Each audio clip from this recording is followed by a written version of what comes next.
इस वक्त जो हम जिसे कहते हैं कश्मीर ऑक्यूपाइड बाय इंडिया, वो क्या उसके अंदर स्टेबिलिटी है? क्या वहाँ कश्मीर के अंदर गोल्ड के ज़खायर हैं, ग्रेफाइट के ज़खायर हैं और भी जो नेचुरल सोर्सेज हैं उनके ज़खायर मौजूद हैं? ये लाजमी है कि अगर कश्मीर का मसला भी सॉल्व हो जाता है तो दोनों अतराफ़ की जो पॉलिटिशियंस हैं उनके पास कोई वजह बाकी नहीं रहेगी आवाम को गैदर करने के लिए, आवाम को केटर करने के लिए कि हाँ भाई हम तो फलां मसले के लिए आप हमें चूज़ करें तो हम ये कर देंगे। अस्सलाम वालेकुम, welcome to YouTube channel Khadija Mehran reaction. It's me your host Khadija Waseem और मेरे साथ हैं मेहरान आसिफ।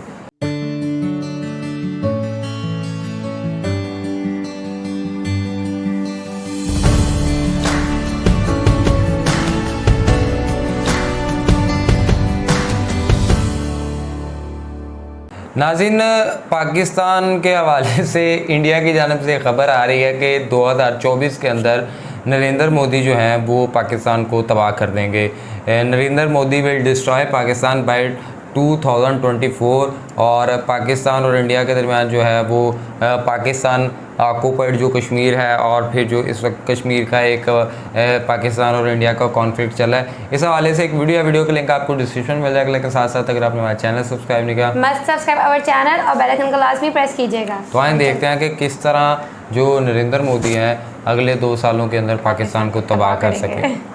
दोस्तों, आज़ादी के बाद से कश्मीर भारत और पाकिस्तान के इंटरनेशनल रिलेशन का एक बहुत ही बड़ा जियोपॉलिटिकल इशू रहा है, क्योंकि इन दोनों ही देशों के लिए एक बहुत ही इम्पोर्टेंट जियो स्ट्रेटेजिक लोकेशन है।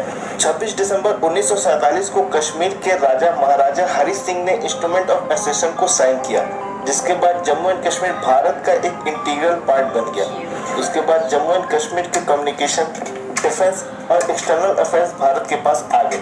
लेकिन दुर्भाग्यपूर्ण कुछ तेजस्वी और सेकुलर नेताओं की वजह से हम कश्मीर को पूरी तरह से भारत का हिस्सा नहीं बना पाए।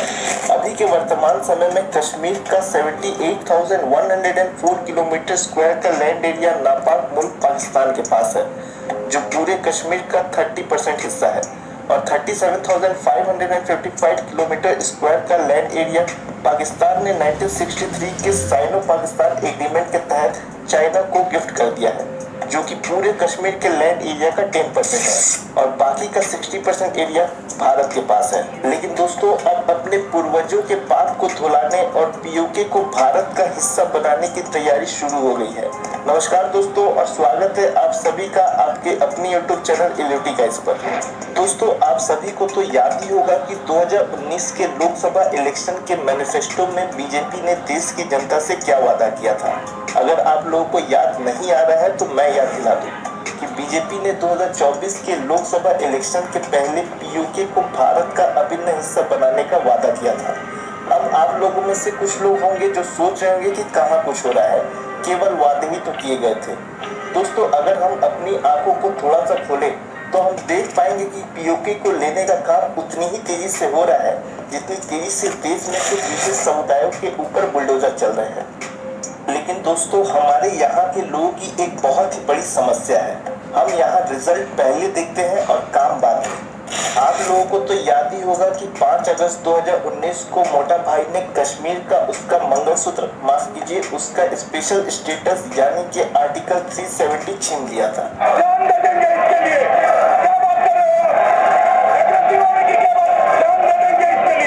नेहरू ने कश्मीर को ये मंगलसूत्र पहनाया था और मोदी जी ने इस मंगलसूत्र को हटाकर भगवा कलर का सिंदूर पहना दिया। उसके बाद से कश्मीर के उग्रवादी और शांति दूत पूरी तरह से शांत हो गए हैं और कश्मीर के चाचा जान अपने संडास में और बेगम जान अपने को भवन में जा चुके हैं। आर्टिकल 370 के एबोलिशन के बाद कश्मीर में काफी तेजी से डेवलपमेंट की जा रही है ताकि पीओके में रह रहे लोगों को एक शेर और एक सुअर में फर्क पता चल सके। आप लोगों के मन में ये सवाल आ रहा होगा कि आखिर ये सब करने की बजाय भारत मिलिटरीली पीओके को अपना हिस्सा क्यों नहीं बना लेता। दोस्तों, इस सवाल का जवाब काफी सिंपल है। अगर भारत ऐसा करता है तो पीओके का वही हाल हो जाएगा जैसा अफगानिस्तान में हुआ था, यानी कि अनस्टेबिलिटी और भी ज्यादा बढ़ जाएगी। दोस्तों, आप लोगों में से बहुत लोगों को पता नहीं होगा कि विश्व के जितने भी रेनाउंड आतंकी संगठन हैं, जैसे हिजबुल मुजाहिदीन, लश्कर तैयबा और जैश ए मोहम्मद, उन सभी के हेडक्वार्टर्स पीओके में ही स्थित है। ऐसा नहीं है कि भारत मिलिट्री ऑपरेशंस करके पीओके को नहीं ले सकता, भारत ऐसा कर सकता है, लेकिन मेरा मानना यह है कि भारत का ये अंतिम विकल्प होना चाहिए।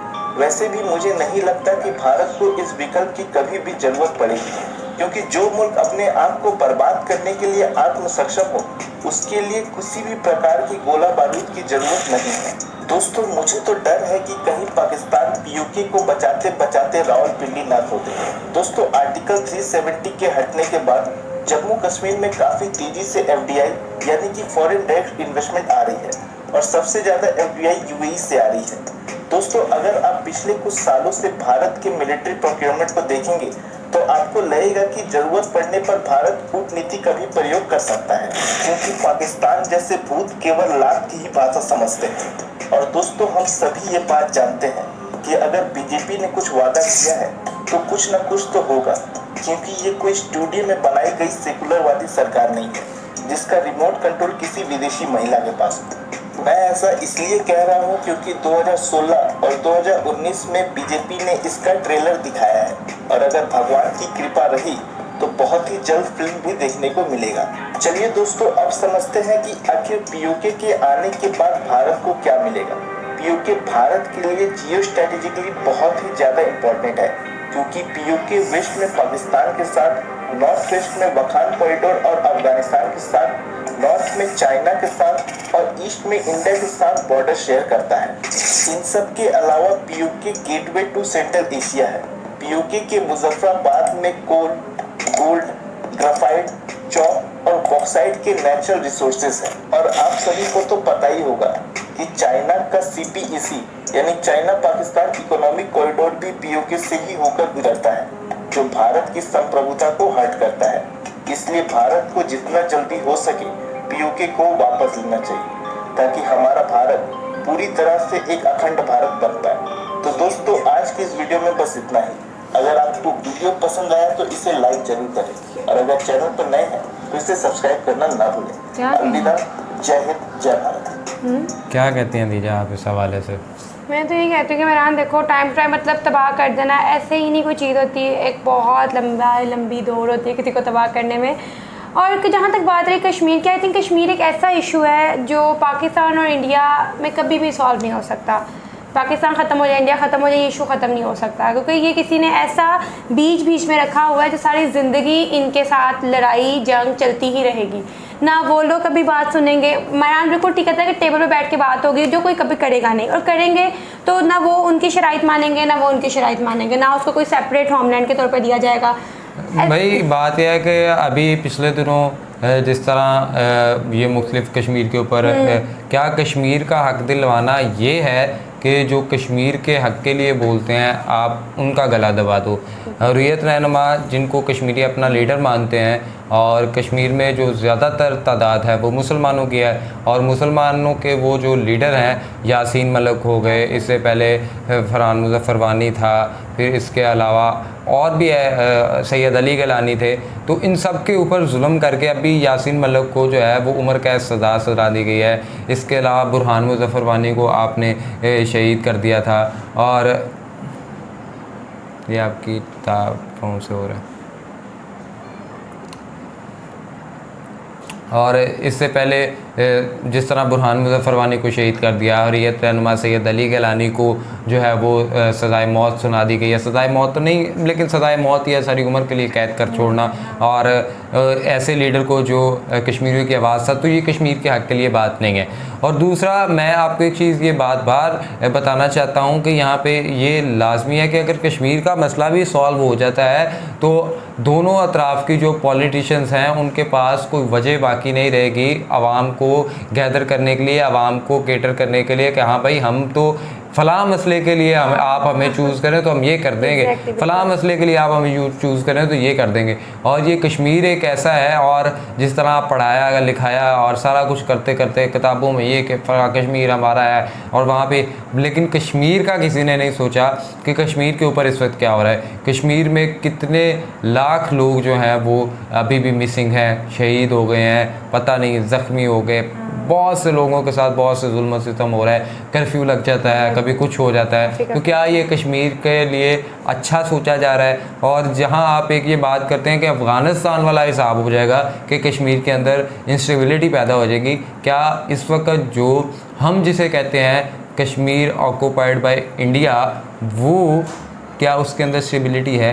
क्या वहाँ के लोगों को आप क्या समझते हैं? वहाँ पे अगर आप कहते हैं जी डायरेक्ट इन्वेस्टमेंट, तो वो आप कश्मीरियों के लिए नहीं कर रहे हैं, इनडायरेक्टली कहीं ना कहीं वो कश्मीरियों के लिए फ़ायदा दे सकती है, लेकिन उसमें भी मफादात आपके अपने हैं। और अगर यही जिस तरह आप कहते हैं जी कि कश्मीर के अंदर गोल्ड के ज़खायर हैं, ग्रेफाइट के ज़खायर हैं, और भी जो नेचुरल सोर्सेज हैं उनके ज़खायर मौजूद हैं, तो क्यों आप फिर, आपको तो कश्मीर को हक दिलाना ना, तो कश्मीर के लोगों को बेहतर करो। आपके कश्मीर के लोगों को बेहतर करने के पीछे आपके पीछे जो मोटिव्स हैं वो आप कहीं ना कहीं बता देते हैं। तो मेरी आप सबसे यही रिक्वेस्ट है कि कश्मीर के लिए आप बैठो और कश्मीरियों को साथ बिठाओ। मतलब आप दो फरीक नहीं है कि इंडिया पाकिस्तान का मसला कश्मीर नहीं है, इंडिया पाकिस्तान और कश्मीर का मसला कश्मीर है, कि उसका क्या कसूर है वहाँ पे, वो क्यों पिस रहा है? आप दोनों बैठें और आप उस तीसरे फरीक को बैठें और उससे पूछें कि आप क्या चाहते हैं, उनकी मर्ज़ी के मुताबिक उनकी बात करें, और वो जो बात करें वो आपको भी कबूल होनी चाहिए, हमें भी कबूल होनी चाहिए, और फिर जो है ये मसला हल हो सकता है। वरना बहुत से लोग जहाँ पहले भी मारे जा चुके हैं, तो आप उस तहरीक को नहीं दबा सके, और वो जो आज़ादी की तहरीक वहाँ पे एक चलती है कि हमें आज़ाद होना है, हमें अपना एक स्टेटस लेना है, तो वो तो आप एक अरसे से नहीं ख़त्म कर सके। आज तकरीबन 80 साल होने के करीब हो चुके हैं, फिर भी अगर वो चीज़ें कंप्लीट नहीं हो पा रही, तो आप किस तरह से ये कह सकते हैं कि आपके चंद एक जो हैं इन एक्ट से आप उनको दबा लेंगे? ये दबने वाली नहीं है, इसको आप जितना दबाएंगे ये उतना ही ज़्यादा उभरेगा। इस हवाले से आप क्या सोच रखते हैं, आप क्या समझते हैं, आप हमें कमेंट बॉक्स के अंदर लाजमी बताइए। हमारी वीडियो को लाइक करें, कमेंट के अंदर लाजमी बताइए और शेयर भी कीजिएगा। साथ ही साथ हमारे चैनल को सब्सक्राइब करें, बेल आइकन को प्रेस करें, इंस्टाग्राम आईडी मेंशन है, हमें फॉलो कीजिए, सजेशंस दीजिए। तब तक के लिए अपने मेज़बानों को दीजिएगा इजाज़त, दुआ में याद रखें। अल्लाह ने